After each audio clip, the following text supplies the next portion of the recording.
You're listening to A Chapter a Day, a daily podcast. The Bible comes alive as we read a chapter out loud each day. Hello, everybody. It's time for a chapter a day. We're reading the final chapter of Genesis, chapter 50. Genesis, chapter 50. Here's what it says. Joseph threw himself on his father and wept over him and kissed him. Then Joseph directed the physicians in his service to embalm his father Israel. So the physicians embalmed him, taking a full 40 days, for that was the time required for embalming. And the Egyptians mourned for him 70 days. When the days of mourning had passed, Joseph said to Pharaoh's court, "If I have found favor in your eyes, speak to Pharaoh for me. Tell him, my father made me swear an oath and said, I am about to die. Bury me in the tomb I dug for myself in the land of Canaan. Now let me go up and bury my father, then I will return." Pharaoh said, "Go up and bury your father as he made you swear to do." So Joseph went up to bury his father.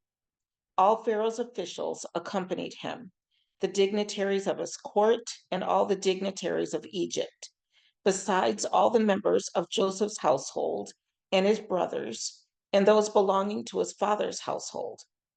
Only their children and their flocks and herds were left in Goshen. Chariots and horsemen also went up with him. It was a very large company.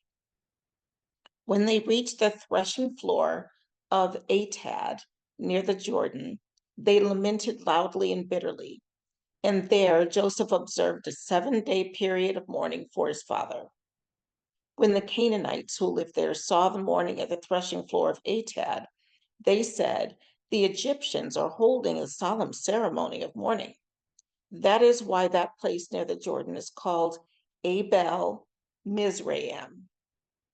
So Jacob's sons did as he had commanded them. They carried him to the land of Canaan and buried him in the cave in the field of Machpelah near Mamre, which Abraham had bought along with the field as a burial place from Ephron the Hittite. After burying his father, Joseph returned to Egypt, together with his brothers and all the others who had gone with him to bury his father. When Joseph's brothers saw that their father was dead, they said, "What if Joseph holds a grudge against us and pays us back for all the wrongs we did to him?" So they sent word to Joseph saying, "Your father left these instructions before he died. This is what you are to say to Joseph. I ask you to forgive your brothers the sins and the wrongs they committed in treating you so badly. Now please forgive the sins of the servants of the God of your father." When their message came to him, Joseph wept. His brothers then came and threw themselves down before him. "We are your slaves," they said. But Joseph said to them, "Don't be afraid. Am I in the place of God? You intended to harm me, but God intended it for good to accomplish what is now being done, the saving of many lives. So then don't be afraid. I will provide for you and your children." And he reassured them and spoke kindly to them. Joseph stayed in Egypt along with all his father's family. He lived 110 years and saw the third generation of Ephraim's children. Also, the children of Machir, son of Manasseh, were placed at birth on Joseph's knees.